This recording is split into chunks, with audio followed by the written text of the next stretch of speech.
I'm Himangi Patel, and I'm from Kolkata. And I appeared for NEET in 2020, and I got a rank of 696. Um, and currently, I just gave my final exams for second professional MBBS exams. So in within a few months, I'll be a third year MBBS student.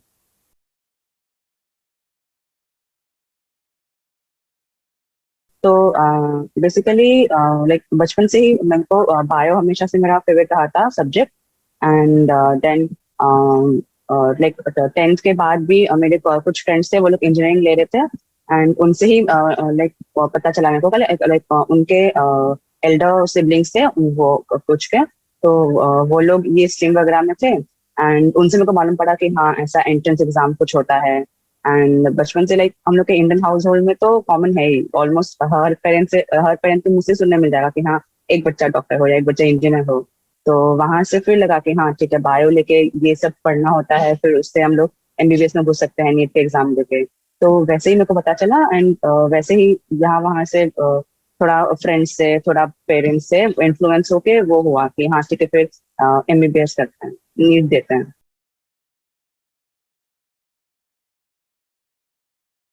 तो seniors like जैसे मैं बोली कि मेरे जो friends थे वो engineering वाले थे, तो उनके भी जो बड़े भाई बहन थे वो लोग भी इंजीनियरिंग स्ट्रीम में ही थे, मतलब लोग जे वगैरह देके अलग अलग फील्ड्स में थे।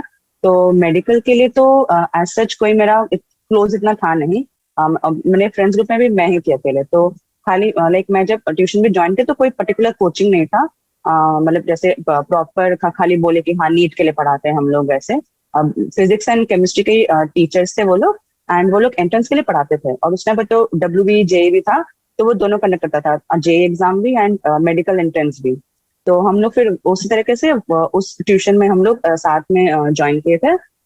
तो वैसे ही था, लाइक एंट्रेंस के लिए पढ़ाते थे, बट ऐसे कुछ जैसे बोल के रखते हैं एकदम पूरा कि हाँ नीट के लिए जेई के लिए, ऐसा कुछ नहीं था। मतलब एंट्रेंस के लिए वो सब्जेक्ट पढ़ाते थे, फिजिक्स केमिस्ट्री। वैसे तो हम लोग साथ में ही थे, इलेवेंथ में हम लोग ज्वाइन किए थे। हाँ, तो इनिशियली ये कंफ्यूजन तो हम लोग को भी बहुत हुआ था। और सबसे मेन चीज यही होगा मेरे लिए कि मैं सराउंडेड थी सब इंजीनियरिंग मतलब जेई के एस्पिरेंट्स से। तो वो लोग अब इंजीनियरिंग की बुक्स लेते थे, तो इनिशियली मैं भी लाइक ऑर्गेनिक केमिस्ट्री के लिए, फिजिक्स के लिए वो इंजीनियरिंग की बुक्स ले ली थी। ये डीसी पांडे, फिर आरसी मुखर्जी वो केमिस्ट्री के लिए, ओपी टंडन वगैरह। तो ये लाइक, और जैसे मैं मतलब ड्रॉप ली थी, तो लाइक इनिशियली 11 12 में वही हुआ था थोड़ा सा। मैं भी हो गई थी, भटक गई थी कि हाँ वैसे लाइक ऐसा नहीं है कि हाँ इंजीनियरिंग की बुक्स मतलब उससे होगा नहीं आपका।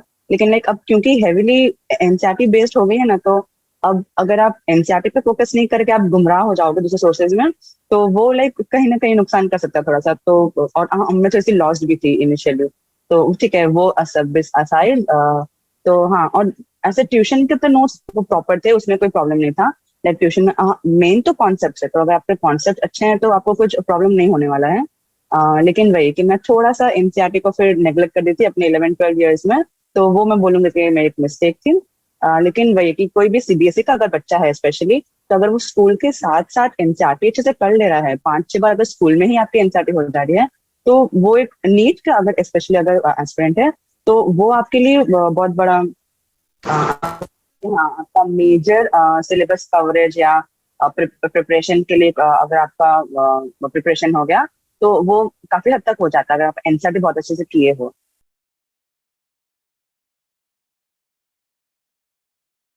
तो जैसे मैं जिस टाइम पे नीट दी थी उस टाइम तो पैटर्न यही था कि 180 question physics, 180 question chemistry and 180 360 question from bio. तो आप देख सकते हैं कि 50% वेटेज तो बायो से ही आ रहा है।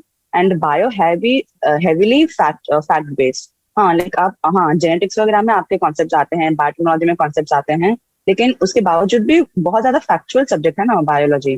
तो अब फैक्ट्स जहाँ पे भी है वहां पे आपको मतलब थ्योरी ज्यादा है, तो वहां पे एनसीईआरटी का ऑब्वियसली इंपॉर्टेंस बढ़ जाएगा कि हाँ आपको एनसीईआरटी बहुत ही ज्यादा रिगरसली पढ़नी होगी वह सब्जेक्ट के लिए। तो बायो के लिए ऑब्वियसली आपको बायो के लिए एनसीईआरटी एकदम फिंगर टिप्स पे होनी चाहिए।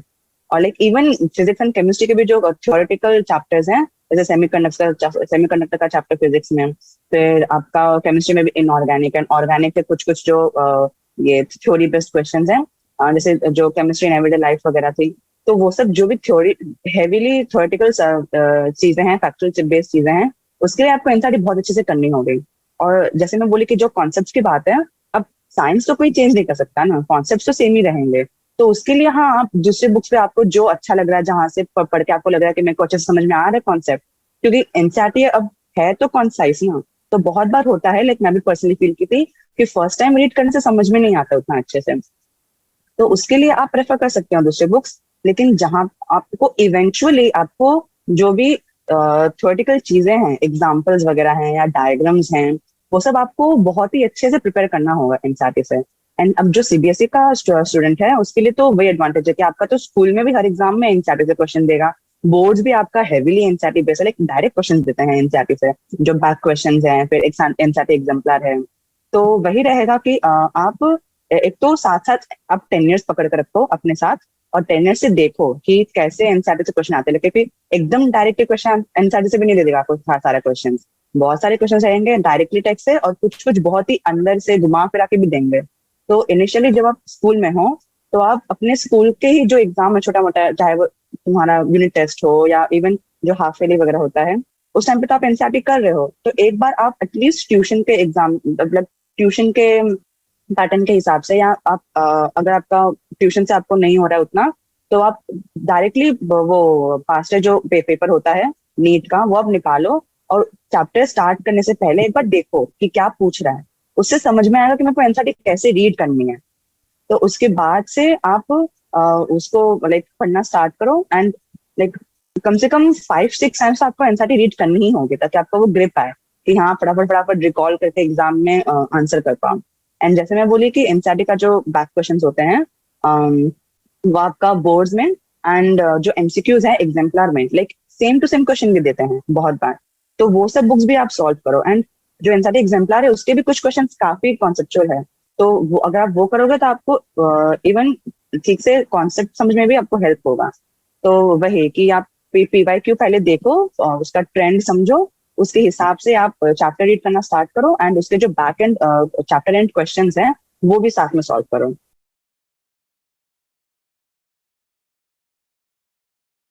तो जैसे मैं बोली कि हाँ, मेरे पास तो कुछ कुछ जो इंजीनियरिंग के बुक्स लोग फॉलो करते हैं, डीसी पांडे वगैरह, वो भी थी मेरे पास। और एचसी वर्मा थी मेरे पास। तो अब डीसी पांडे मैं नहीं बोलूंगी कि मैं ज्यादा सॉल्व की थी, बहुत ही सिलेक्टिवली सॉल्व की थी मैंने। और मैंने एचसी वर्मा पूरी सॉल्व की थी। और एचसी वर्मा कॉन्सेप्ट अगर आपको क्लियर करें तो बहुत अच्छी बुक है, स्पेशली नीट के लेवल के लिए। मैं बोलूंगी कि काफी हद तक इनफ है एचसी वर्मा। इनफैक्ट कुछ कुछ चीजें जो मॉडर्न फिजिक्स वगैरह जो पार्ट है, वो इनफैक्ट एक्स्ट्रा है काफी, तो आप चाहे तो स्किप भी कर सकते हो। लेकिन अगर बेसिक्स देखें आपका मैकेनिक्स वगैरह, तो वो आपका कॉन्सेप्ट क्लियर हो सकता है एचमा पढ़ के। फिर आप ट्यूशन जाओगे तो आपको कोई डाउट हो तो आप टीचर से पूछो। एंड मैं बोलूंगी कि जो जेई मेंस के जो पेपर होते हैं, वो भी आप सॉल्व करो, क्योंकि आजकल जेई मेंस में भी एनसीईआरटी से क्वेश्चन वो लोग देते हैं काफी हद तक। तो आपको उसमें भी वो थोड़ा बहुत काम आएगा। एंड प्लस कॉन्सेप्ट के लिए, लाइक जेई मेंस का लेवल एनसीईआरटी से, एनसीईआरटी बोल रही हूँ मैं, लाइक नीट से थोड़ा सा हाई होगा, लाइक बहुत ज्यादा भी उतना भी गैप नहीं है, लाइक। तो आप मेंस के पेपर करो, पीवाईक्यू का करो, उससे समझ में आएगा कि मेरे को किस लेवल तक जाना है सॉल्व करने में। तो आप वो देखो, और आप साथ साथ तो एनसीईआरटी तो करना ही है। और जैसे मैं बोली, एनसीईआरटी के भी एग्जाम्पल आप बुक उठाओगे तो काफी अच्छे क्वेश्चन है उसमें भी। तो एनसीईआरटी के सारे क्वेश्चन सॉल्व करो, इवन एग्जाम्पल भी, जो चैप्टर के अंदर एग्जाम्पल्स है, वो भी सॉल्व करो। क्योंकि वो बोर्ड्स में भी काम आएगा, एंड उससे ही कुछ आगे पीछे हल्का सा लाइक सेम कॉन्सेप्ट लेके वो आपका एमसीक्यू भी फ्रेम कर सकता है, ऐसा भी होता है बहुत बार। तो आप वही उसका एनसीईआरटी का हर एक क्वेश्चन देखो, एग्जाम्पलर देखो।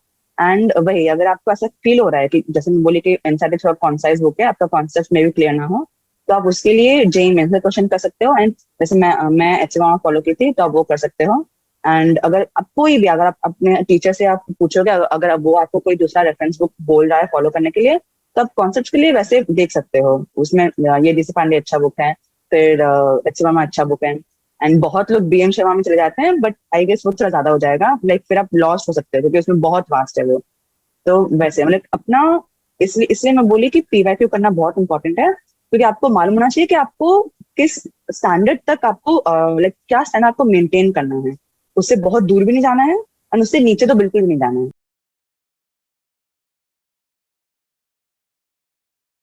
तो अब केमिस्ट्री में अगर इनऑर्गेनिक की बात करें तो मैं स्ट्रिक्टली एनसीईआरटी ही की थी, और साथ में जो पास्ट क्वेश्चन में बोली जेई मेंस के की थी मैं, और एम्स के भी 20 इयर्स कुछ मिलते हैं पेपर, वो की थी। फिर नीट के भी पहले जो होता था मतलब पुराना जो एग्जाम था, जैसे डब्ल्यूबीजे वगैरह सब मिक्स थे, तो उसका भी एक एमटीजी का आता है पास्ट ईयर।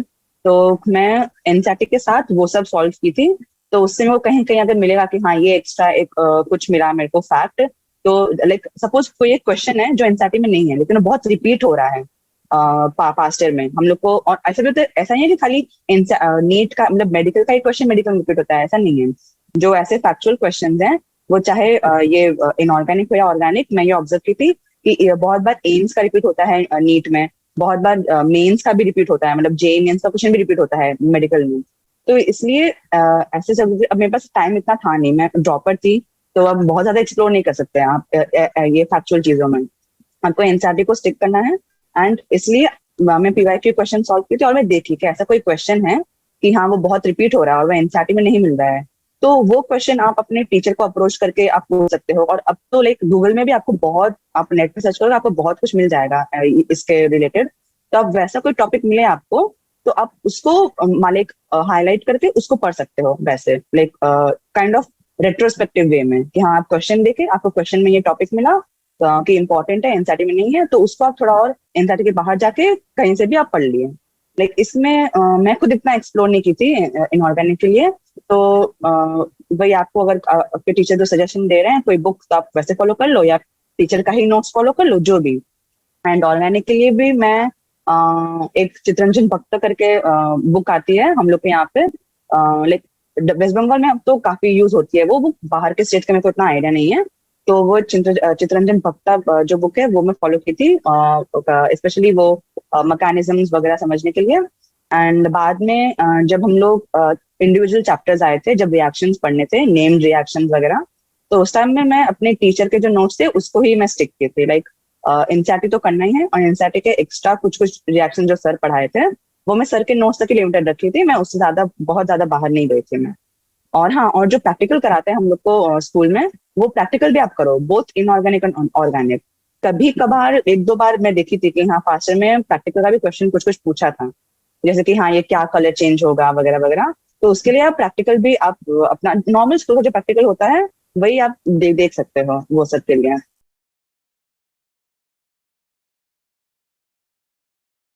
हाँ, ये डायग्राम्स की बात आई तो लाइक डायग्राम ऑब्वियसली लाइक जब बायो का सोचते हैं तो आराम से दिमाग में आता है कि हाँ डायग्राम करना है। लेकिन ये एक चीज मैं फिजिक्स एंड केमिस्ट्री के लिए भी बोलना भूल गई कि उसमें भी आप कहीं भी ग्राफ देखो या कोई कुछ किसी का स्ट्रक्चर देखो तो उसको भी आप ध्यान रखना। लाइक एनसीईआरटी का यही है कि आपको जब स्टार्टिंग में तो आप नॉर्मली एक चैप्टर पे ग्रिप लेने के हिसाब से, कॉन्सेप्ट पे ग्रिप लेने के हिसाब से पढ़ो।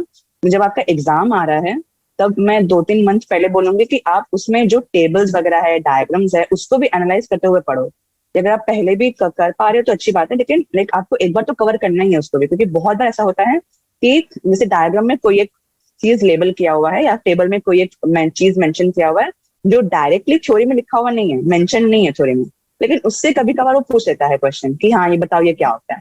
लाइक ऐसे बहुत ही रेयर क्वेश्चन होंगे एक दो, लेकिन फिर भी अगर आपका किया हुआ है तो आप उसको भी अटेम्प्ट कर पाओगे वैसे। एंड जैसे मेरे मेरे टाइम ही हुआ था कि एक तो ग्राफ दिया था सेमीकंडक्टर से, और लाइक वो करंट इलेक्ट्रिसिटी चैप्टर में वो था, और मैं काफी कॉन्फिडेंट थी वो चैप्टर को लेके, हाँ मेरे से सब हो जाते हैं न्यूमेरिकल्स।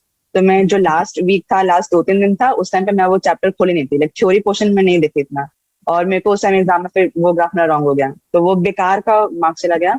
तो इसलिए आप कोई भी चीज में एनसीईआरटी ऐसा नेग्लेक्ट मत करना। आप इवन जो ग्राफ्स वगैरह है वो बाकी सब्जेक्ट जो है फिजिक्स केमिस्ट्री उसके लिए भी देखो, एंड बायो के लिए तो बहुत इंपॉर्टेंट है, बायो के लिए आपको देखना ही है। और वही जो मैं बोली कि आप उसमें भी लेबलिंग भी बहुत ध्यान से देखो। अगर आपको लगता है कि कोई एक पार्ट ऐसा है, कुछ लेबल्ड है, स्ट्रक्चर कुछ लेबल्ड है जो लिखा हुआ नहीं है एनसीईआरटी के टेक्स्ट में, फिर भी आप एक बार अपने लाइक मे भी आपको कवर करा दे आपके टीचर ट्यूशन में, या अगर आप रेफरेंस बुक ले लो, जैसे कि मैं खुद भी अरे इसका नाम मेरे को याद नहीं आ रहा अभी, टू मंथ्स बायोलॉजी मैं खुद भी रेफर की थी, स्पेशली जेनेटिक्स के लिए, एंड जो ह्यूमन फिजियोलॉजी पार्ट होता है उसके लिए मेजरली। तो वो आप ऐसे थोड़ा सा ध्यान में रखो कि हाँ ये उस थोड़ा सा आप देख के रखो उसके बारे में, एंड आपको जैसे आप जो एग्जाम्स दोगे अपने कोचिंग में, या फिर जो भी आपका नॉर्मल ट्यूशन टीचर अगर भी आपका टेस्ट टेस्ट है, आपको वर्कशीट देंगे, तो उसमें भी आप जो एनसीईआरटी बेस्ड क्वेश्चन होगा उसको आप उसमें ध्यान रखो, कुछ एक्स्ट्रा दे रहा है क्या, और उसका अगर कुछ अलग कॉन्सेप्ट है तो वैसे एनसीईआरटी के बाहर जाके उसको एक बार रिव्यू कर लो। और जिसमें टेबल्स बोली कि बायो में तो टेबल्स उतने हैं नहीं, लाइक पीछे का चैप्टर्स जो है ये बायोटेक एंड वो सब में थोड़ा बहुत है, इकोलॉजी में। एंड तो केमिस्ट्री में भी जो इनऑर्गेनिक केमिस्ट्री है उसमें जब आप एस ब्लॉक पी ब्लॉक पढ़ रहे हो टेबल्स, तो उसमें भी जो ट्रेंड्स के टेबल हैं वो थोड़ा आप ध्यान में रखो। लाइक उसमें खाली वैल्यूज दिया हुआ है, लेकिन आप ऐसे खाली बस ध्यान रखो कि हाँ इसमें देखो इसका लाइक सपोज एटॉमिक रेडियस का दिया हुआ है, उसमें खाली वैल्यूज लिख दिया, तो उसमें खाली आप एक बार देखो कि हाँ ये इंक्रीज हुआ, फिर कहीं ट्रेंड में कुछ एक्सेप्शन दिख रहा है आपको, वैल्यूज में अचानक से कुछ वैल्यू कम हो रहा है, बढ़ रहा है। लाइक बहुत बार ये मैं देखी थी कि उस टाइम पे ये एनटीए अभ्यास ऐप भी एक था, उसमें भी एनसीईआरटी बेस्ड क्वेश्चन देते हैं। तो बहुत बार वो टेबल के वैल्यू से ही वो क्वेश्चन फ्रेम कर लेते हैं कि हाँ बताओ इसका ट्रेंड बताओ। लाइक वो थ्योरी के अंदर नहीं है, लेकिन अगर आप वो ऑब्जर्व करोगे टेबल में तो वहां आपको ये ट्रेंड मिलेगा। तो आप थोड़ा थोड़ा लाइक एग्जाम से पहले थोड़ा आप ये माइंडसेट बना के चलो वैसा कि हाँ एग्जामिनर क्या क्वेश्चन बना सकता है वैसे। तो वहां पे ये डायग्राम्स और टेबल्स को कोरिलेट करना थ्योरी के साथ बहुत इंपॉर्टेंट है। एंड बायो के लिए तो जैसा अभी आप स्पेसिफिकली बायो के लिए पूछे, तो वही बोलूंगे कि बायो में भी डायग्राम आप देखो कि हाँ डायग्राम में क्या क्या पार्ट्स दिया हुआ है, और सब पार्ट्स के बारे में आपको पता है कि नहीं है वैसे। क्योंकि वही वो जैसे मैं बोली कि कोई भी एक पार्ट को वो क्वेश्चन मार्क दे देगा, उसके बारे में कुछ भी पूछ लेगा। तो वैसा जैसे कि जेनेटिक्स में पेडिग्री एनालिसिस बहुत इंपॉर्टेंट है, तो वो पेडिग्री एनालिसिस एनसीईआरटी के बाहर भी थोड़ा बहुत देख के रखो, जो एग्जाम्पल नहीं है अगर वो लाइक पूछ सकता है।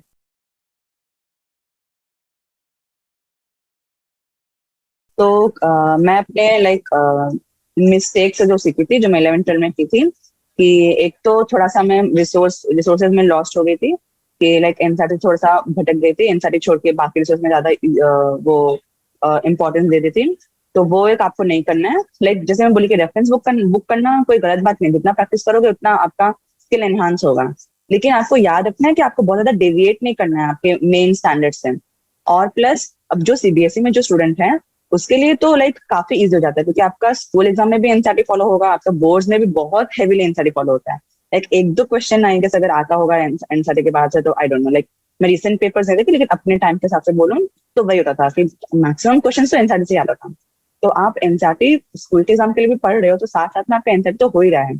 आपको खुद को क्वेश्चन सॉल्व करके एंड एग्जाम देके आपको खुद को समझना होगा कि एनसीईआरटी करने के बाद कौन से एरिया में मेरे से क्वेश्चंस नहीं सॉल्व हो रहे हैं, कहाँ पे मेरा कॉन्सेप्ट अभी भी एकदम 100% क्लियर नहीं है। वहां पे आप टीचर की हेल्प लो, या फिर रेफरेंस बुक खोल कर थोड़ा सा और एक्स्ट्रा पढ़ो या देखो, उस हिसाब से अपने कॉन्सेप्ट क्लियर कर लो। और जैसे कि अगर बोर्ड्स का बात है, तो अब आपका मेन कॉन्सेप्ट एंड जो इन्फॉर्मेशन का जो सोर्स है वो तो सेम ही रह रहा है। लाइक अगर हाँ अगर कोई दूसरे बोर्ड की, स्टेट बोर्ड की या आईएससी वालों की बात करें, तो लाइक आप भी थोड़ा बहुत ये एग्जाम के, स्कूल एग्जाम के साथ थोड़ा थोड़ा देखते रहो इन तरह, क्योंकि बेसिक साइंस तो अलग नहीं हो सकती है ना। हाँ मे बी अब आप आपके स्कूल एग्जाम में ऐसा हो सकता है कि कोई एक पर्टिकुलर बुक वो ज्यादा फॉलो करता होगा बोर्ड्स में, तो मे बी आपसे जो डेफिनेशन वगैरह है मे बी वो मांगे, तो वो आप लाइक एग्जाम से पहले पहले 10 years से फॉलो करके, like I think last 2 3 months में भी आप वैसे एग्जाम ओरिएंटेड होके ढंग से कर सकते हो। लेकिन आप स्कूल के दौरान अगर आप एनसीईआरटी देखते रहो कौन वहां से, तो आपका ये लाइक थोड़ा थोड़ा आई थिंक एटलीस्ट 4 5 बार तो हो जाना चाहिए, अगर आप स्कूल के साथ साथ जस्ट एक बार देखते रहो। एंड सीबीएसई वालों के लिए तो आई डोंट थिंक सो कोई प्रॉब्लम होनी चाहिए एनसीईआरटी वो रखने में। वही जैसे मैं बोली कि जो मैं मिस्टेक की वो मत करना, लाइक एनसीईआरटी को आपको छोड़ के कहीं और दूसरे रिसोर्सेज में गुम नहीं हो जाना है। तो अगर आप वैसे देखते चलोगे स्कूल एग्जाम के साथ साथ, तो आई डोंट थिंक ज्यादा प्रॉब्लम होनी चाहिए। और वही बोर्ड से पहले पहले 2 3 महीने पहले आप 10 years सॉल्व करोगे तो वो बहुत इनफ है। एंड सीबीएसई के लिए तो आप एनसीईआरटी सॉल्व कर लोगे तो वो भी बहुत ज्यादा है। तो ये लाइक स्कूल के टाइम पे तो जैसे मैं ऑनेस्टली बोलूंगी तो स्कूल के टाइम में मेरे से भी गलती हुई थी, टाइम मैनेजमेंट मेरे से उतना नहीं हुआ था। लेकिन ये बाद में अगर मैं बोलूँ कि मैंने अपने मिस्टेक से जो सीखा था और मैं अपने ड्रॉप ईयर में सुधारी थी, तो वही था कि एक हम लोग के अंदर आ जाता है कि जैसे हम लोग अभी स्कूल से आए हैं and 2 घंटे में ट्यूशन है, तो वो 2 घंटा हम लोग का लाइक काइंड ऑफ वेस्ट हो जाता है अगर हम लोग कुछ सोच के नहीं रखे हैं। अरे दो, हाँ 2 घंटे में तो अभी जाना होगा, लाइक थोड़ा सा थकान रहती है, फिर लगता है कि हाँ 2 घंटे में क्या ही पढ़ लेंगे, जबकि आप 2 घंटे में बहुत कुछ कर सकते हो। लेकिन फिर भी वो एक काइंड ऑफ दिमाग में आ जाता है ब्लॉक सा कि हाँ क्या करेंगे। तो उसके लिए बोलूंगा कि आप पहले से सोच के रखो कि हाँ देखो कल मेरा ट्यूशन है, फिर बीच में 2 घंटा होगा, तो 2 घंटे में क्या करना है आप पहले से अलॉट करके रखो। और फिर क्या होगा कि आप आपको वो जो एक इनिशियली जो इनर्शिया आता है ना स्टार्ट करने में, कि वो नहीं आएगा। वो I feel so. And even like जब आपका अगर आप बोर हो जा रहे हो पढ़ पढ़ के, क्योंकि ये सेम चीज देख देख के बाद में लाइक दिमाग को लगता है कि हाँ सब तो पता ही है क्या करेंगे, बोरिंग लगता है। तो उस टाइम पे बोलूंगे कि आप कोई भी क्वेश्चन पेपर, अब क्वेश्चन पेपर की कोई कमी नहीं है। लाइक आप कहीं पे भी नेट पे रैंडमली भी आपको एमसीक्यूज मिल जाएंगे यहाँ वहाँ वेबसाइट में। तो आप कहीं से भी कोई भी सोर्स ले लो, बहुत सोर्सेज है एमसीक्यूज के लिए। तो देखिए आप एमसीक्यू सॉल्व करना एक बार देखो उस टॉपिक का। फिर आपको क्या होगा इसमें, अगर आपको एमसीक्यूज आते हैं तो अच्छी बात है, मतलब आपका कॉन्सेप्ट क्लियर है उस टॉपिक को, आप थोड़ा सा लाइक हाँ ठीक है, अब आपको उसमें उतना टाइम नहीं देना, आप अब मैनेज कर सकते हो उसके उसके हिसाब से। और अगर आपको आपसे कोई क्वेश्चन नहीं सॉल्व हो रहा है, तो वो आपको उस टाइम पे हिट करेगा कि ये मुझे क्यों नहीं हो रहा है। और बाद में जब आप जाके पढ़ोगे उसको थ्योरी निकाल के, तो आपका ज्यादा कंसंट्रेशन होगा, क्योंकि अब आपको समझ में आ रहा है कि हाँ मेरा ये नॉलेज गैप कहाँ पे था। तो वैसे ही अप्रोच कर सकते हो कि चेंजिंग द तुम्हारा वे ऑफ स्टडी, कि हाँ जब आप थ्योरी पढ़ के थक गए तो कुछ क्वेश्चंस कर लो। और क्वेश्चंस आपको लग रहा है कि हाँ तो क्वेश्चन का भी लाइक आपको ऐसा लग रहा है कि बहुत क्वेश्चन हो गया, अब तो फिर जाकर थोड़ा सा थ्योरी देखो। और आजकल तो एक्सप्लेनेशन भी बहुत अच्छे से मिलते हैं क्वेश्चन के साथ साथ। तो आप वहां से भी आप देख सकते हो कि अगर कुछ आपको एक्स्ट्रा मिल रहा है, अगर कोई रिपीटेटिव क्वेश्चन है जो इंपॉर्टेंट क्वेश्चन है, कि हाँ आप ये आप 10 ईयर्स में भी देखे थे, तो उसके लिए आप अलग से नोट्स भी बना लो साथ में। और आप वीडियो भी देख सकते हो, आजकल तो वीडियो भी बहुत मिलते हैं आपको यूट्यूब में, तो वीडियो देख लो। मतलब जो भी है आप वैसे जो छोटा छोटा आपको बीच में टाइम मिलेगा उसमें आप कुछ ना कुछ प्लान कर लो। हाँ खाली 10 एमसीक्यू भी कर लिया, कोई एक वीडियो देख लिया, वैसे ऐसे वेस्ट मत होने दो। तो आप देखोगे कि आपका एक दिन में भी आप एटलीस्ट एक दो सब्जेक्ट तो कर ही पाओगे, अगर मे बी आपको पूरा दिन पैक्ड भी है। और स्कूल में भी बहुत बार होता है कि हाँ कोई पीरियड ऑफ हो गया, तब कुछ भी नहीं हुआ, तब कोई एक चीज आप निकाल के कुछ पढ़ लो, कोई मटेरियल है आपके पास ट्यूशन का, या फिर एनसीईआरटी ही पढ़ लो। तो आपको बहुत बार पढ़नी होगी, जितना लाइक इवन लोग तो 10 से भी ज्यादा बार पढ़ते हैं, मेरे ही कुछ बैचमेट्स हैं वो लोग बोलते हैं कि हाँ हमें तो 15-15 बार पढ़े थे। तो लाइक आप एनसीईआरटी खोल लो। तो आप वैसे ही ये सब जो टाइम्स होते हैं उसको ऐसे छोटे छोटे ब्लॉक्स में डिवाइड करके वैसे प्लान करके आपको वैसे चलना है।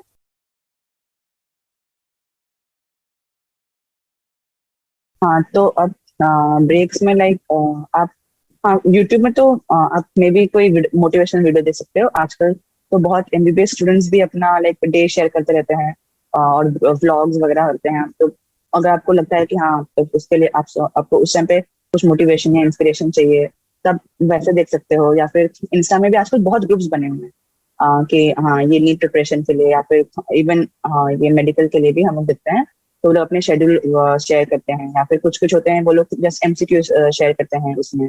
तो आप वैसे देख सकते हो, मतलब वही सोशल मीडिया को थोड़ा सा आप कंट्रोल्ड वे में यूज कर सकते हो। या फिर जिन लोगों की कुछ हॉबीज हैं ड्राइंग करने की, या कुछ इंस्ट्रूमेंट बजाने की, या कुछ भी स्पोर्ट्स में अगर कोई हो आप, तो आप वैसे प्लान कर सकते हो अपने अगर जैसे कि आपको कोई स्पोर्ट बहुत पसंद है, तो आप थोड़ा बहुत प्लान कर सकते हो। अगर आपका कोई और एक फ्रेंड है वो भी प्रिपेयर कर रहा है एग्जाम के लिए, और खाली लाइक इवन खाली आजकल बहुत बच्चे होते हैं जो लोग पहले से ही थोड़ा सा सोच रखते हैं उनके एग्जाम्स के लिए। तो आप ऐसा कोई भी आप पीयर ग्रुप में देखो कि कोई है ऐसा कम्पिटेटिव एग्जाम के लिए ये प्रिपेयर करने वाला, तो आप उसके साथ बात करके रखो अगर पॉसिबल हो। और अगर लाइक इवन जस्ट फैमिली के साथ भी बीच बीच में जाके आप जैसे मेरे लिए था कि हाँ कजिन के साथ बात करना, फिर जैसे मेरा पेट है तो उसके साथ थोड़ा सा टाइम स्पेंड करना, फिर जस्ट वॉक के लिए चले जाओ, छत पे चले जाओ, या फिर थोड़ी देर बाहर ये रोड पे ही वॉक करके आओ वैसे। एंड लाइक जिनको योगा वगैरह करना पसंद है, तो आप इवन लाइक छोटा सा हाफ एन आवर का एक योगा का भी सेशन कर सकते हो शाम को या मॉर्निंग को। तो इवन अगर अगर किसी का है ऐसा अच्छा सा हैबिट रूटीन का, तो मैं तो बोलूंगी कि हाँ मॉर्निंग में रोज थोड़ा सा योगा या प्राणायाम करना बहुत बेनिफिशियल होता है। मैं खुद करती थी योगा। एंड और हाँ ये आपकी जो हॉबीज है स्केचिंग वगैरह करने की या आर्ट की, तो वो आप हैबिट्स हॉबीज वगैरह हॉबीज एंड हैबिट्स वगैरह वो सब छोड़ो मत। आप बीच बीच में 15 मिनट 20 मिनट निकाल के वो सब हॉबीज को भी तो थोड़ा बहुत टाइम दे सकते हो।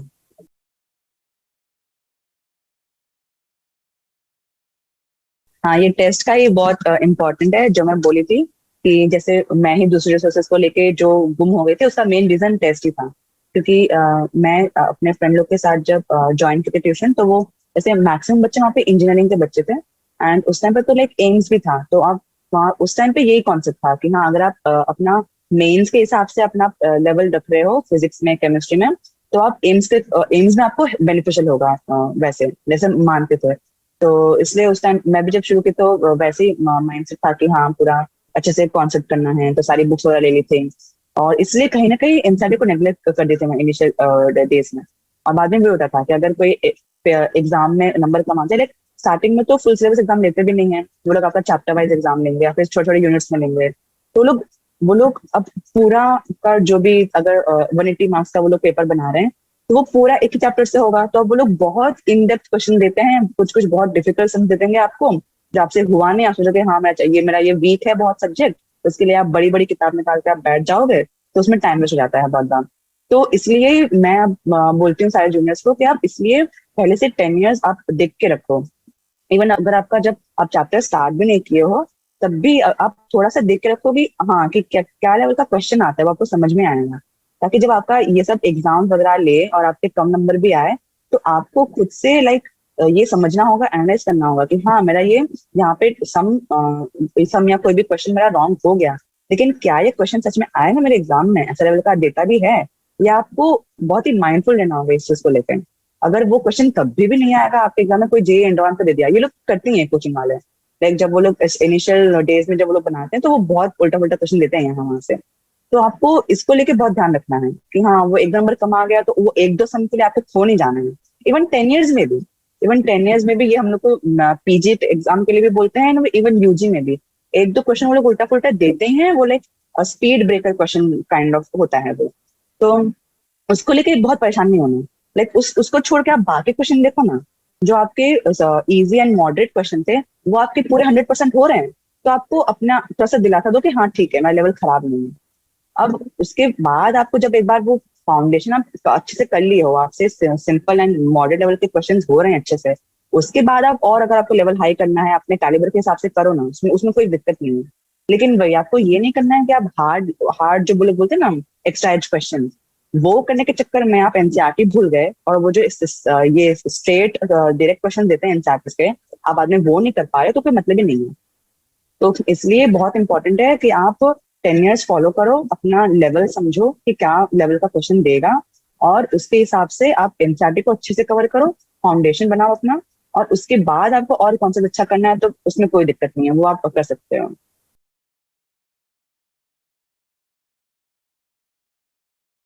तो सेल्फ स्टडी जैसे मैं बोलूंगी कि मेरा भी जब मैं ड्रॉप, मैं भी कोई ट्यूशन नहीं लिखा एडिशनली। तो मेरा डीएलपी कोर्स था आकाश का, तो उसमें टेस्ट वगैरह होते हैं। तो इनिशियली मैं स्ट्रिक्टली एनसीईआरटी फॉलो कर रही थी, कोई इतना ज्यादा मैं सोचने देती थी। हाँ, पहले मैं थोड़ा बहुत 11th 12 में यहाँ कुछ कुछ चैप्टर्स के लिए थोड़ा बहुत 2 months लिखा हुआ था, जो थोड़ा सा कॉन्सेप्चुअल चीजें हैं, जैसे कि ह्यूमन फिजियोलॉजी में कुछ कुछ टॉपिक्स हैं, फिर जेनेटिक्स हो गया और बायोटेक वगैरह। तो वैसे थोड़ा बहुत देखा हुआ था, लेकिन मोस्टली मैं एनसीईआरटी ही कर रही थी इनिशियल डेज में। तो इसीलिए मैं बोली कि वो लोग अब स्टार्टिंग में जब पेपर बनाते हैं, तो वो लोग बहुत आउट ऑफ एनसीईआरटी क्वेश्चन देते हैं।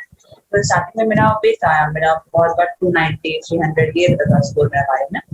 तो बाद में लेकिन मैं कहती थी कि जब मैं देख रही हूँ कि वो पेपर में जो लोग क्वेश्चन दिए हैं, अब अगर ऐसा कोई क्वेश्चन है कि काइंड ऑफ एनसीईआरटी को घुमा फिरा कर थोड़ा सा दिया है, तो उसको थोड़ा सा आप लाइक एक्स्ट्रा अटेंशन देके उसका जो बाद में साथ में वो एक आंसर का बुकलेट देते हैं एक्सप्लेनेशन के साथ, तो आप वहां से उसका आंसर पढ़ के आप अपने नोट्स में या कहीं भी ऐड कर सकते हो वो चीज को। बहुत जन एनसीईआरटी में ही वो स्टिकी नोट डाल के ऐड करते हैं वो छोटे छोटे इन्फॉर्मेशन, तो आप वो कर सकते हो। Same for inorganic and organic के लिए जो फैक्ट्स वगैरह हैं। तो लाइक इसको जो रेट्रोस्पेक्टिव अप्रोच बोलते हैं कि आप एग्जाम से थ्योरी की तरफ जा रहे हो, तो आप वो कर सकते हो कि हाँ, एग्जाम का क्वेश्चन आप देखे, आपको लगा कि हाँ, ये अभी भी आ सकता है, तो आप उसका एडिशनल आप नोट बना लिए, वो कर सकते हैं। एंड साथ में रूटीन अगर आपको सजाना है, तो आप सेल्फ स्टडी कर रहे हो, आप अपने रूटीन आपको खुद सब डिसाइड करना होगा। तो वो भी आप लाइक आप कोई ना कोई तो एग्जाम का आप लोगे ही सोर्स, आपको एग्जाम को देना ही होगा टेस्ट कुछ भी, तो उसके हिसाब से भी आप प्लान कर सकते हो कि हाँ मेरा इस वीक में ये सब्जेक्ट का एग्जाम है, तो आप प्लान कर लो कि 2 दिन ये 2 दिन ये टॉपिक, 2 दिन ये टॉपिक और 2 दिन केमिस्ट्री का टॉपिक, वैसे करके डिवाइड कर लो। एंड इवन जैसे मैं बोली कि छोड़िया लगातार करते हुए लगो तो एक पॉइंट ऑफ टाइम पे वो नंबर बन जाएगा तुम्हारा, तो आप वही करोगे, आप ब्रेक करके रखो कि हाँ थोड़ा सा थ्योरी किए, थोड़ा सा क्वेश्चन किए, एंड वही क्वेश्चन सॉल्व करना बहुत इंपॉर्टेंट है, क्योंकि आपको अगर आप लाइक बाद में प्रोड्यूस नहीं कर पा रहे हो वही नॉलेज, लाइक अप्लाई करना बहुत इंपॉर्टेंट है। तो अप्लाई करने का स्किल आपका क्वेश्चन सॉल्व करके ही आएगा, बस पूरा रट के नहीं आएगा। तो इसलिए आप बीच बीच में जब आप कर रहे हो, लाइक ट्यूशन में क्या है कि ट्यूशन का तो वो लोग आपको एम्पल ऑफ वर्कशीट वगैरह देते ही हैं, तो आपको थोड़ा सा वैसे ही प्लान करना होगा कि हाँ आप रोज डेली बेसिस में थोड़ा थोड़ा, ज्यादा नहीं, like even I guess daily अगर आप कर रहे हो तो 50 एमसीक्यूज मे बी आप कर लो फिजिक्स केमिस्ट्री के, एंड वैसे ही बायो का थोड़ा बहुत कर लो, और मेनली पहले क्वेश्चन से स्टार्ट करो, लाइक एनसीईआरटी प्रोवाइड यू, तो वैसे आप थोड़ा बहुत प्लान करके रखो।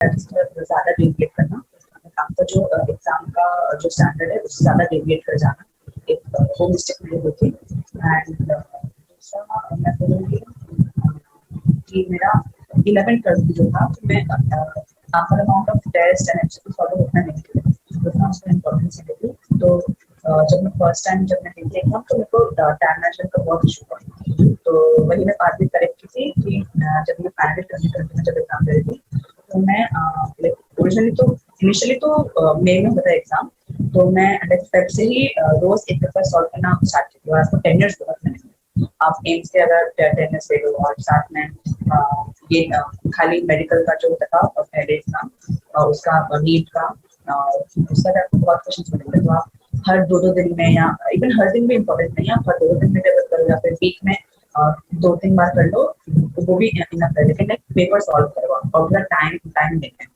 कि हाँ तो ये 3 घंटे में वो खत्म करना है, और 3 घंटे में भी लाइक पूरा 3 घंटा सॉल्व नहीं करना, तो ऑब्वियसली ओवर मार्क भी भरना होता है, लाइक उस टाइम पे तो वैसे था ओवर मार्क बनाता था, और अभी भी लाइक ऑफलाइन एग्जाम होगा तो आपको ओवर मार्क करना होगा, तो मैं पे की थी कि नेट से आपको आराम से मिलता है, और अब तो अमेजोन पे भी मिलता है ओवर मार्क शीट। हाँ तो आप ओवर मार्क वो ले सकते हो, या फिर आप खाली एक ही ओवर मार्क को लेके आप उसको जरा जो भी कर लो, आप वैसे साथ में, और पूरा वो एटमॉस्फेयर बना के एग्जाम वाला कि हाँ उस टाइम पे कोई भी नहीं आएगा आप वो, और प्लस मैं तो टाइम सेम रखी थी कि हाँ 2 to 5 था वो एग्जाम का टाइम, तो 2 to 5 ही पेपर सॉल्व करना है एकदम टाइम देके, और एक ये प्रैक्टिस का हो गया, एंड दूसरा आपने मिस्टेक्स को एनालाइज करना, आप पेपर सॉल्व किए उसका अगर आप छोड़ दोगे तो कोई मतलब नहीं है, आपको देखना है कि आपका क्या सम रॉन्ग हुआ था और क्यों रॉन्ग हुआ था। इसमें बोली कि आपको साथ में जो आंसर बुकलेट है, आप जो भी आप एग्जाम दे रहे हो, अगर आपका ऑफलाइन है तो आंसर बुकलेट मिलेगा, या फिर आपको बाद में आंसर मेल हो जाएंगे जो भी, तब आप आंसर देखो, एनालाइज करो अच्छे से आपका मिस्टेक कहाँ पे हुआ था, एंड खाली रॉन्ग क्वेश्चन से इवन आप जो क्वेश्चन स्किप कर रहे हो, जो आप क्वेश्चन तुक्का लगाए थे उसको भी आपको देखना है कि हाँ मुझे तुक्का उस टाइम लग गया, बाद में लगेगा, तो आपको इसलिए उसका भी कॉन्सेप्ट क्लियर करना हो जब आप क्वेश्चन स्किप कर रहे हो, या वही जो गेस लगा रहे हो। अगर वो इंटेलिजेंट गेस है तो ठीक है, अगर रैंडम गेस है एकदम, तो आपको ऑब्वियसली वो टॉपिक भी आपको अच्छे से देखना है, एंड बाद में अगर आपको लग रहा है कि हाँ ये तो कॉन्सेप्ट पता ही नहीं था, कोई आइडिया ही नहीं था, तो वापस से वो चैप्टर को खोलो, चैप्टर को पढ़ो ठीक से, या अपने टीचर को अप्रोच करो, एंड अगर जैसे जो मैं कुछ कुछ टॉपिक्स के लिए मैं बोली कि रेट्रोस्पेक्टिव में पढ़ना, तो उसके लिए वैसे कर सकते हो कि हाँ बोला कि हाँ ये चीज काइंड ऑफ एनसीईआरटी से है, लेकिन डायरेक्टली एनसीईआरटी ले लिया कुछ बच्चे से, फिर वो टेबल से ही कुछ इंटरप्रेट करके निकाल दिया, या ऐसा कुछ है, तो बाद में आप उस वो पॉइंट ऑफ व्यू से बाद में आपको आप जाके देख सकते हो कि हाँ इससे ऐसा कुछ क्वेश्चन भी बन सकता है, पहले आप नहीं सोचे, तो बाद में वैसे फिर आप उसको रिव्यू करो, तो पेपर को रिव्यू करना बहुत इंपॉर्टेंट है, एंड लाइक इवन अगर आपको 5-6 घंटा भी लगता है पेपर रिव्यू करने में, तो ऑब्वियसली कुछ गलत नहीं है, आप ठीक ये चीज ठीक कर रहे हो, आप ये इंपॉर्टेंट है बहुत आपके लिए, तो अच्छे से अगर आप चाहो, अगर आपको लगता है कि हाँ आपका इनिशियल डेज में इतना टाइम डिवोट करना पॉसिबल नहीं क्योंकि सिलेबस बचा हुआ है, तो आप हफ्ते में एक दिन रखो, लेकिन वो एक दिन अच्छा खासा टाइम दो पेपर सॉल्व करने के लिए, 3 घंटा फिर 4-5 घंटा रिव्यू करने के लिए, ऐसे, क्योंकि वो बहुत इंपॉर्टेंट है, अगर आपको इम्प्रूव करना है तो आप मिस्टेक सुधारे बिना तो आपका स्कोर इम्प्रूव होने वाला है नहीं, तो वो बहुत इंपॉर्टेंट है। और तीसरा तो जो टाइम मैनेजमेंट बोली कि स्कूल डेज में मैं टाइम मैनेजमेंट मेरा नहीं हुआ था अच्छे से, तो वो इम्पोर्टेंट है।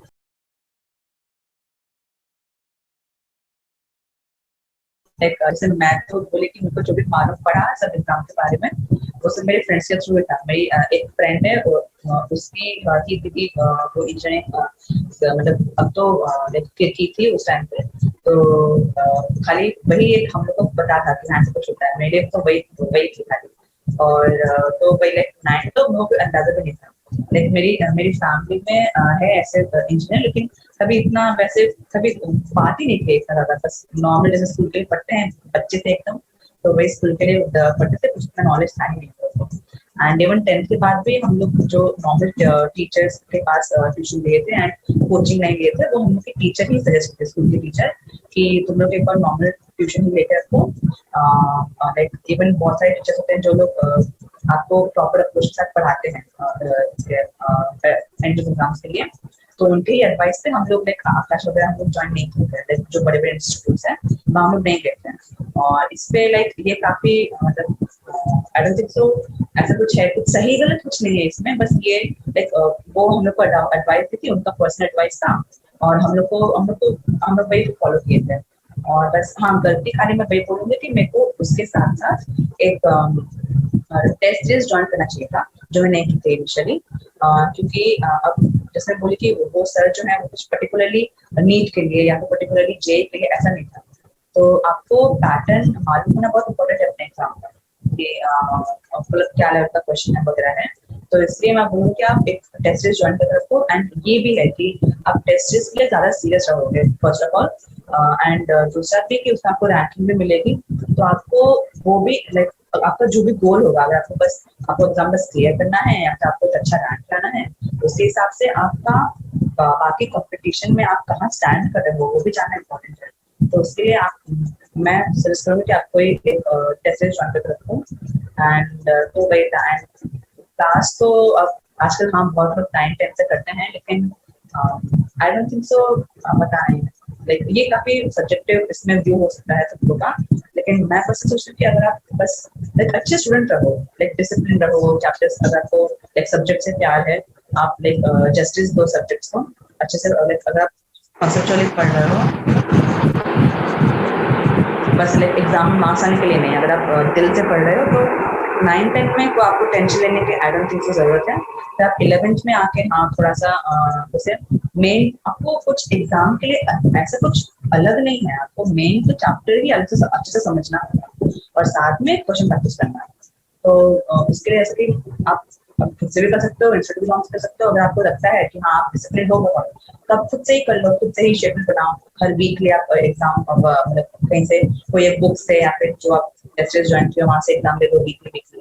अगर आपको लग रहा है कि हाँ आपके अंदर उतना भी डिसिप्लिन नहीं है, तो आप कोई एक इंस्टीट्यूट ज्वाइन कर सकते हो, जैसे तो हाँ वैसे आप देख सकते हो।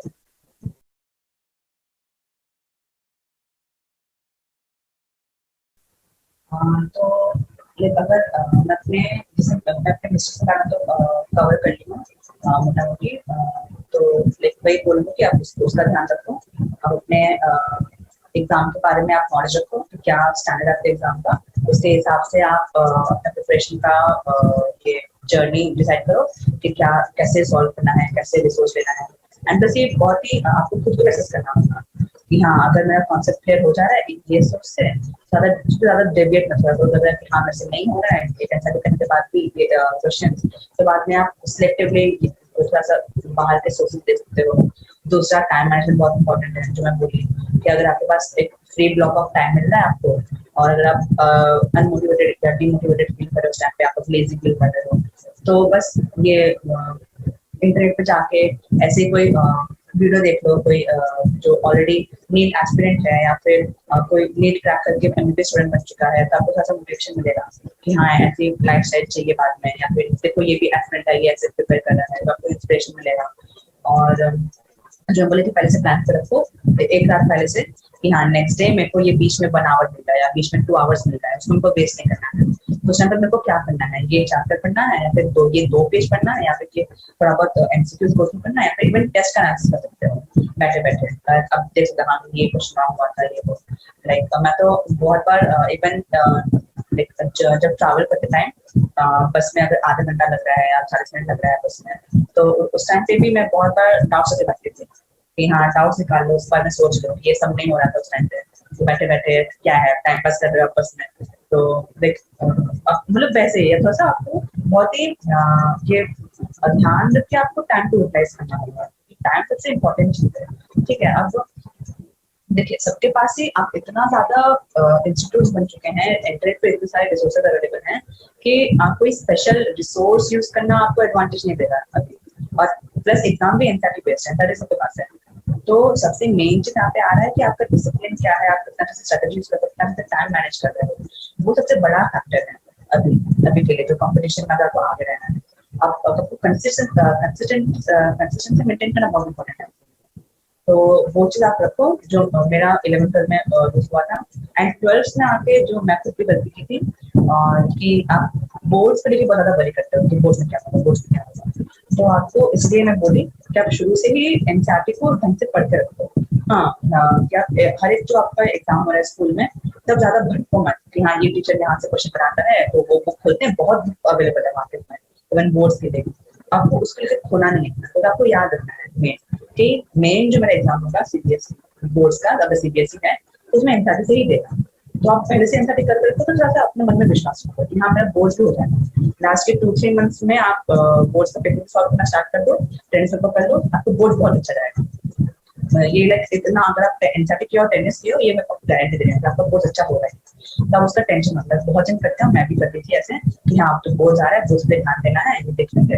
क्योंकि अगर आपको सच में आपको एमबीबीएस करना है, मतलब मेडिकल आपको लेना है फ्यूचर में, तो आपको बाद में बोर्ड्स आपका खाली वो जो क्राइटेरिया होता है कि हाँ पास किया है, उसके अलावा और कहीं पे भी आपको बोर्ड्स का मार्क्स नहीं लगेगा। मैं ये नहीं बोली कि बोर्ड्स इंपॉर्टेंट नहीं है, ऑब्वियसली इंपॉर्टेंट है आपका, वो आप मार्क्स पूरे अपना लाइफ टाइम कैरी कर दे अपने साथ, लेकिन वही उसको लेके आपको बहुत ज्यादा हाइपर भी नहीं होना है। तो वही आपको आपको अपना मेन गोल याद रखना है।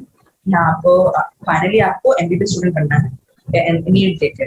तो आप जस्ट क्योंकि आपका बोर्ड्स 2-3 महीने में है, वो आपको आपका ब्रेन आपको वही आप बोलेगा कि हाँ ये बहुत इंपॉर्टेंट है, पहले ये देखते हैं, आपको वो नहीं करना चाहिए। आपको जस्ट टाइम मैनेज करके दोनों चीज को बैलेंस करना होगा। तो वही मैं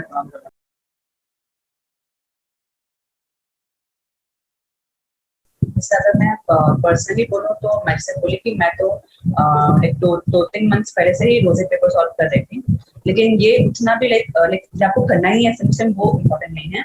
और स्पेशली अगर आप बोर्ड्स के स्टूडेंट हो तो आपके लिए पॉसिबल में भी ना भी हो, क्योंकि आई गेस मार्च तक तो आपका बोर्ड्स का एग्जाम ही होता है उस टाइम पे। तो अगर आप वैसे देखें तो मैं बोलूँगी कि एटलीस्ट आप 2 पेपर तो दो एक वीक में एटलीस्ट। एंड अगर आप लाइक वो जो चैप्टर वाइज 10 इयर्स की भी बुक्स मिलती हैं, अगर आप वो सब करके रखे हो तो आपका एक बार तो हो ही गया है, आप 10 से क्वेश्चन तो कवर कर ही लिए हो।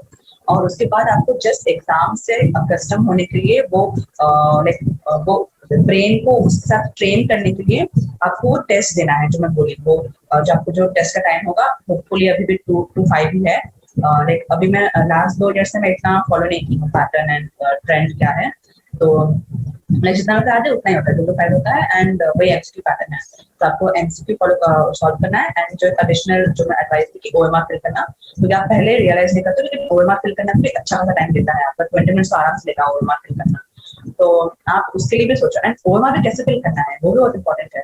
कुछ बच्चे प्रेफर करते हैं पूरा पेपर सॉल्व करके लास्ट में ओएमआर फिल करना, कुछ बच्चे प्रेफर करते हैं कि ये एक सेक्शन खत्म होगा तो ओएमआर फिल करिए, केमिस्ट्री होगा फिर केमिस्ट्री का फिल करिए। तो आपको वो खुद असेस करना होगा आपके लिए आप क्या प्रेफर कर रहे हो।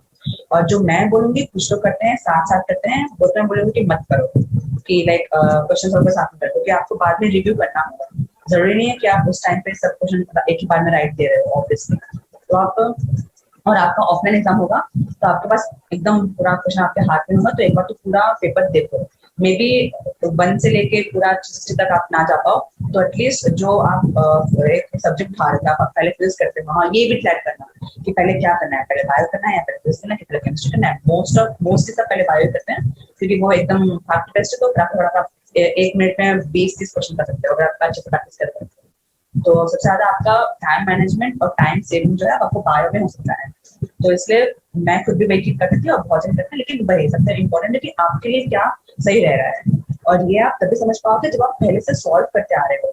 और वही अगर आप टेस्ट सीरीज तो आपको टेस्ट सीरीज समझ में आ जाएगा कि आप उस टाइम पे क्या कर रहे थे और क्या आपको सूट किया था। तो आपको वहां से ये सब डिसाइड करना है कि पहले किससे स्टार्ट करना है, ओएमआर कैसे फिल करना है, इवन पेपर में कैसे ये मार्क करना है। लाइक जैसे बहुत जन टिक मार्क करते हैं, लाइक मैं भी टिक मार्क करती थी और मेरा यही हो गया था एक मिस्टेक बायो केमिस्ट्री में कि मैं टिक मार्क ढंग से नहीं दी थी। लाइक ऐसा हो गया कि वो बी और सी दोनों को स्ट्राइक कर दिया। और अब मैं जब ओएमआर फिल करना है तो लाइक फटाफट फिल करना है एकदम जल्दी से, तो वही एक का दूसरा फिल हो गया था, ऐसे कुछ हुआ था।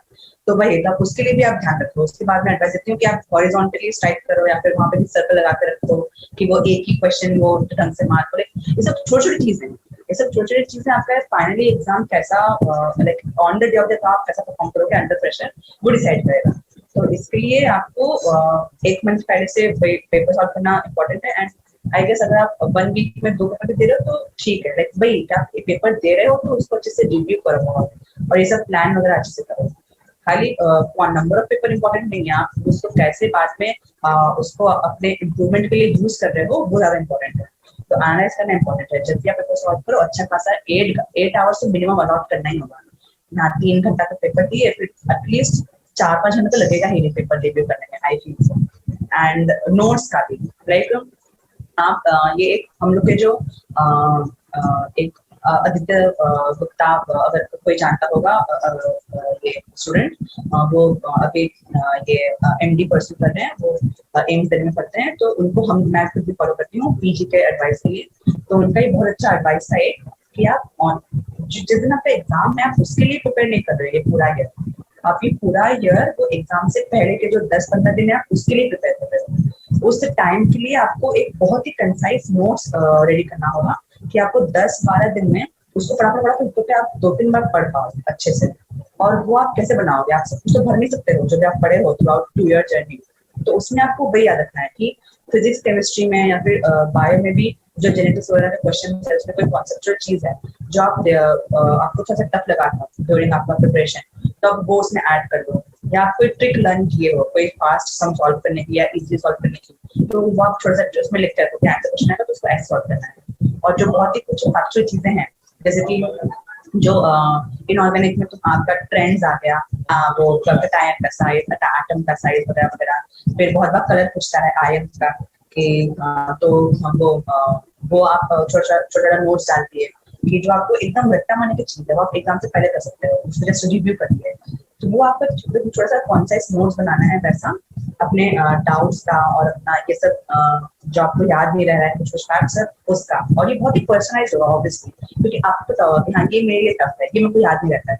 तो अपने आप को असेस करके आपको वो एक नोट्स बनाना है। और आपको ये लाइक इवन जब आप टेस्ट दे रहे हो अपने मतलब पहले भी जब आप खाली 2-3 मंथ्स पहले के टेस्ट नहीं, इवन आप पहले भी कोई टेस्ट दिए हो या कोई क्वेश्चन सॉल्व किए थे तब आपको याद रखना है, तब उसको आप वहाँ पे मार्क करके रखो कि हाँ इसमें डिफिकल्ट हुआ था। फिर उसके हिसाब से आपको ये छोटा सा वो नोट्स आपको रेडी करना होगा एकदम कंसाइज जो आप जस्ट एग्जाम के पहले रिवाइज कर पाओ। तो ये एक बहुत इंपॉर्टेंट चीज है कि आप एग्जाम से 10-15 दिन पहले कैसे आप अपने आप को प्रिपेयर कर सकते हो। और एग्जाम के एक दिन पहले आपको कोई भी टेस्ट सॉल्व नहीं करना है। कुछ लोग बोलते हैं कि 2 दिन पहले, क्योंकि बहुत बार होता है कि आप मे बी एग्जाम के 2 दिन पहले आप कोई वो फुल टेस्ट दिए, आपका कुछ नंबर कम आ गया ऊपर नीचे तो आप डिमोटिवेट हो जाए।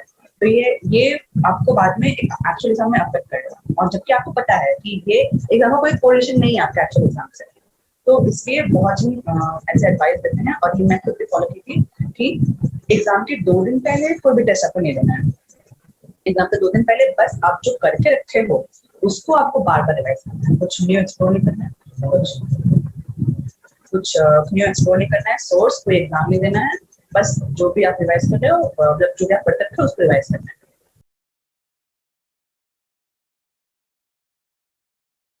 मेडिकल कॉलेज वगैरह में पढ़ती हूँ तो वहाँ पे कैंपस में लाइक कैंपस में बोलूंगी कि ठीक है लाइक सिटी के काफी बिजी एरिया में है तो कैंपस तो बड़ा ही है, छोटा कैंपस नहीं है।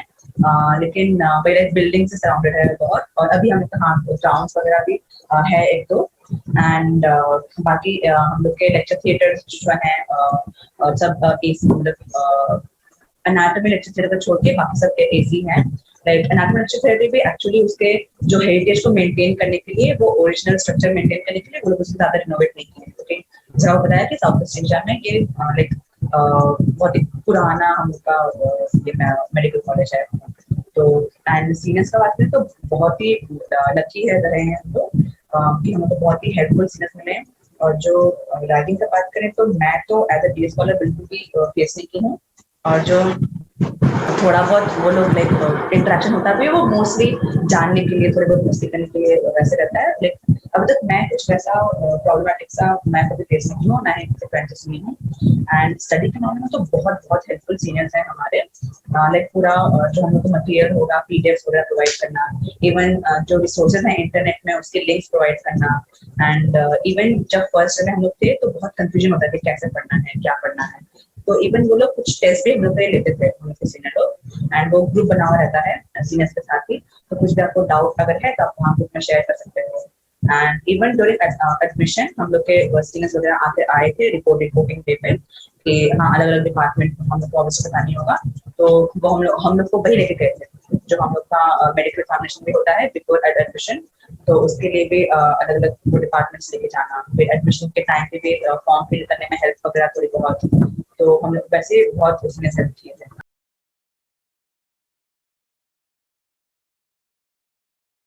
अब जैसे अभी जो पैटर्न हो गया है नीट का एग्जाम का हेवीली एनसीईआरटी बेस्ड है, वो तो मैं बोलना चाहूंगी कि स्टूडेंट्स के लिए बहुत ही बड़ा ये एडवांटेज रहा है, क्योंकि एनसीईआरटी की बहुत बुक्स बहुत बहुत कंफर्टेबल है, ठीक है। एंड अगर आप और अब जिसमें बोली कि जो टेनियर्स भी है वो बहुत इजी अवेलेबल है इंटरनेट पे, ठीक है। आप कहीं से भी आप पूरा इवन पूरा लास्ट जो 15 इयर्स का 20 इयर्स का पेपर आपको इंटरनेट पे मिल जाएगा विद सोल्यूशन। तो आप जो मैं आपको टेक्निक बोली थी कि आप 10 इयर्स को देख के असेस करो स्टैंडर्ड कि कैसा क्वेश्चन पूछता है, उसके बाद आप एनसीईआरटी फॉलो करो। अगर कोई बच्चा ये बहुत रिलीजियसली फॉलो किया है, डिसिप्लिन होकर फॉलो किया है, तो आपका लाइक आपको एग्जाम को क्लियर करने में मेरे को लगता है आपको कोई प्रॉब्लम होने वाली है, क्योंकि आपका 95% तो क्वेश्चन उसके हिसाब से रहते हैं, आपका पीवाईक्यू से एनसीईआरटी से। तो आपको रिसोर्स में आपको चिंता करने की जरूरत नहीं होगी। एंड जो मैं बोलती कि आपको टेस्ट देना इंपॉर्टेंट है, केवल एनपी अभ्यास आप अब आ गया है। अगर आपको वो जो मैं आपको अपने आप को ट्रेन करने बोली थी एग्जाम के लिए, तो आप वो ऐप भी यूज कर सकते हो वहां से। और जैसे अभी अभी ये साथी प्लेटफॉर्म खुला है, ये रीच आउट करना चाह रहा है उन बच्चों के लिए। तो मुझे भी लाइक इवन 11th नहीं 12th में मैं लाइक मेरी एक फ्रेंड है, वो उसकी दीदी पहले ट्यूशन करा रही थी, तो उसके फुटस्टेप्स फॉलो करते हुए वो भी ट्यूशन करा रही थी। और मेरे को भी पढ़ाने का ऐसे शौक था, मैं पहले अपने घर पे तो हेल्प करती थी। तो तो इसलिए फिर मैं भी उससे लाइक मोटिवेट होकर मेरे को लगा था ट्यूशन पढ़ाना। तो 12th में मैं भी बच्चे को एक बार ट्यूशन पढ़ाई थी, वो तो खाली क्लास 6-7 में ही थी उस टाइम पे। तो जो भी लाइक एक एक्सपीरियंस मेरा फर्स्ट एक्सपीरियंस मेरा वो था टीचिंग का। तो इसलिए मेरे को फिर एक समझ में आया कि हाँ मेरे को पसंद है पढ़ाना। एंड जब मैं कॉलेज में थे तभी मेरा था ये दिमाग में कि हाँ मेरे को लाइक पढ़ाना है मेरे को। और बाद में मैं ये सब जैसे यूट्यूबर्स पर मैं देखती थी कि हाँ वो लोग अपने लाइक यूट्यूब के थ्रू वो लोग अप्रोच करते हैं स्टूडेंट्स को।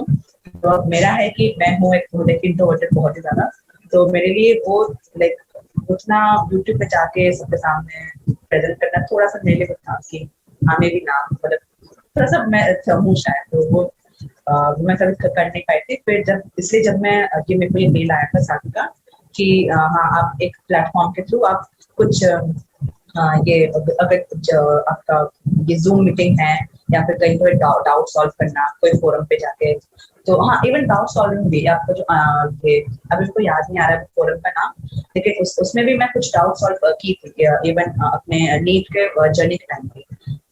तो वो मैं सोची थी कि हाँ पे ऐसा कुछ करने मिलेगा मेरे को हेल्प करने, तो वो काफी अच्छा हुआ मेरे लिए। क्योंकि ये मैं खुद भी फेस की थी कि जब लॉकडाउन पीरियड आया था और मैं ट्यूशन नहीं जा पा रही थी, और उस टाइम पे मेरे जो टीचर्स हैं वो लोग भी इतने ज्यादा टेक से यूज टू नहीं है, तो मेरे को डाउट सॉल्व करने में उस टाइम बहुत प्रॉब्लम हुआ था। तो उस टाइम पे मैं भी खुद बहुत ज्यादा ये सब प्लेटफॉर्म एक्सप्लोर की थी जो इंटरनेट पे है डाउट सॉल्विंग वगैरह।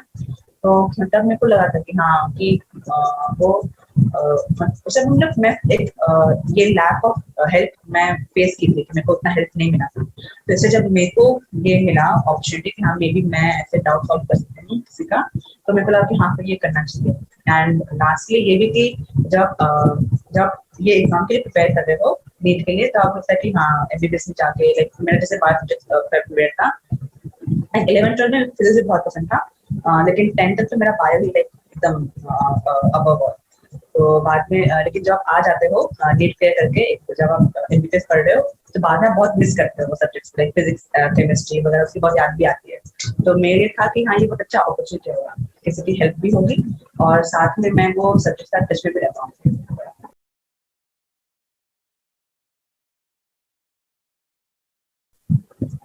तो हाँ जो मैं ऑलरेडी कवर कर चुकी कि अगर आपका लास्ट 10 डेज है तो आप मैक्सिमम मे बी एक पेपर सॉल्व करना चाहो तो कर लो, बहुत ज्यादा पेपर सॉल्व मत करो आप नया। एंड आप जो पढ़ के रखे हो, आप ऑलरेडी हायर करके रखे हो, उसको आप बार बार रिवाइज करो जितना भी होगा। अगर आपका लास्ट 2 वीक में अगर आपका 2 बार हो रहा है तो वेरी गुड, लेकिन एटलीस्ट एक बार तो आप ट्राई करोगे कि सारा जो इम्पोर्टेंट चीजें हैं वो आप अगर एटलीस्ट एक बार कवर करोगे, फिर इसके फॉर्मूलाज, फिर आपके जो इम्पोर्टेंट डायग्राम्स है बायो के वो सारे, एंड केमिस्ट्री में भी जो कुछ इम्पोर्टेंट फैक्ट्स वगैरह हैं इनऑर्गेनिक के, जैसे कलर वगैरह पे ट्रेंड्स एंड ऑल।